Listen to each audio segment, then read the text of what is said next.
दोस्तों, आपने कल्पना चावला के बारे में तो जरूर सुना होगा।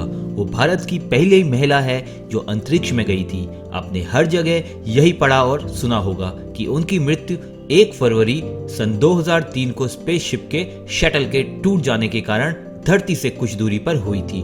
तो क्या यही सच्चाई है? जी हाँ, ये सच तो है, लेकिन अधूरा सच है। नमस्कार दोस्तों, स्वागत है आपका हमारे चैनल भारत एक रहस्य में। और आज की इस वीडियो में हम आपको बताएंगे कि कल्पना चावला का बचपन कैसा था और उन्होंने नासा तक का सफर कैसे तय किया और क्यों नासा द्वारा उनके और उनके साथी अंतरिक्ष यात्रियों के साथ धोखा किया गया। कल्पना एक अमेरिकन एस्ट्रोनॉट और इंजीनियर थी। वो पहली बार स्पेस शटल में, जिसका नाम कोलंबिया था, मिशन स्पेशलिस्ट और रोबोटिक आर्म ऑपरेटर के तौर पर गई थी। कल्पना चावला की मौत के बाद उनको कई तरीके से सम्मानित किया गया। यहाँ तक कि कई इंस्टीट्यूशन, कॉलेज और स्ट्रीट्स को भी उनका नाम दिया गया। उन्हें भारत के नेशनल हीरो के नाम से आज भी याद किया जाता है। कल्पना चावला का जन्म 17 मार्च 1962 को हरियाणा के करनाल शहर में हुआ। उनकी प्राइमरी एजुकेशन करनाल के टैगोर बाल निकेतन में हुई। उन्होंने पंजाब इंजीनियरिंग कॉलेज से एस्ट्रोनॉटिकल इंजीनियरिंग की और फिर 1982 को अमेरिका चली गई।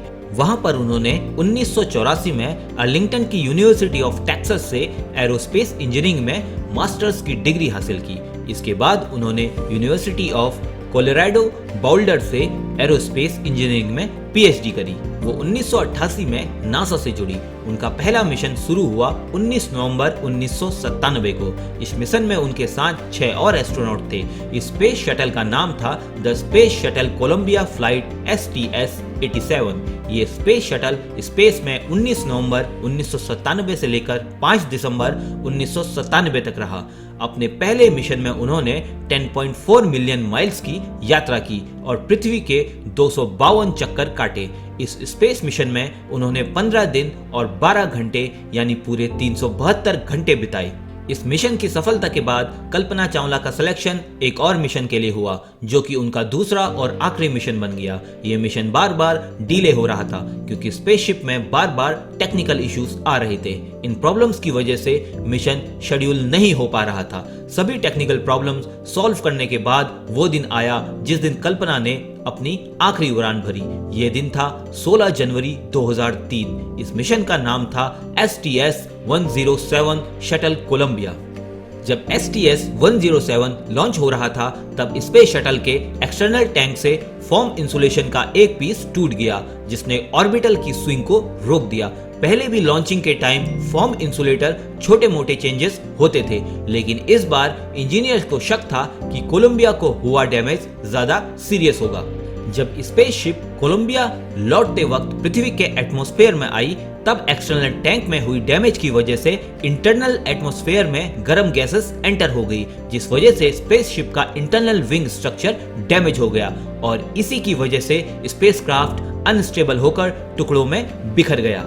कल्पना चावला की इच्छा थी कि उनके मरने के बाद उनकी अस्थियों को उठा के जियोन नेशनल पार्क में बिखेर दिया जाए। नासा ने ठीक ऐसा ही किया। सभी एस्ट्रोनॉट की मौत पहले से ही तय थी। इस घटना में कल्पना के साथ साथ बाकी 6 अंतरिक्ष यात्री भी मारे गए। क्या आपको पता है कि कल्पना चावला और उनके साथियों की मौत कैसे तय थी? चलिए आपको बताते हैं। मीडिया रिपोर्ट्स के अनुसार अंतरिक्ष यान ने जब उड़ान भरी थी तो ठीक उसी वक्त नासा के मैनेजमेंट को पता चल गया था कि अब ये यान वापस नहीं आएगा। उन्हें पता था कि सभी अंतरिक्ष यात्री मारे जाएंगे, फिर भी किसी भी अंतरिक्ष यात्री को इसके बारे में नहीं बताया गया। ये बात बहुत अजीब है। अगर शायद उनको बताया जाता तो वो अपने स्तर पर कुछ न कुछ जरूर करते और शायद वो बच जाते। इस बात के बारे में इस प्रोग्राम के मैनेजर ने बाद में खुलासा किया था। धरती से इतनी दूर वो अंतरिक्ष यात्री अपना काम बड़े आराम से कर रहे होंगे और उन्हें इस बात का पता भी नहीं था कि वो सब धरती पर पहुंच ही नहीं पाएंगे। उन्होंने अपना काम बखूबी किया और नासा को पल पल की खबर भेजी, लेकिन इसके बदले में नासा ने जो किया वो सही नहीं था। बाद में जब सबको इस बात का पता चला तो सब सोचकर हैरान थे कि नासा ने ऐसा क्यों किया। यहाँ तक कि नासा ने भी उनके परिवार वालों को भी कोई इंफॉर्मेशन नहीं दी। सुनिए नासा ने जवाब में क्या कहा। नासा के साइंटिस्ट ने कहा कि हमें उड़ान भरने के बाद पता चल गया था कि वो जिंदा वापस नहीं आएंगे, लेकिन हम उनके अंतिम पलों में उनके खुशी देखना चाहते थे।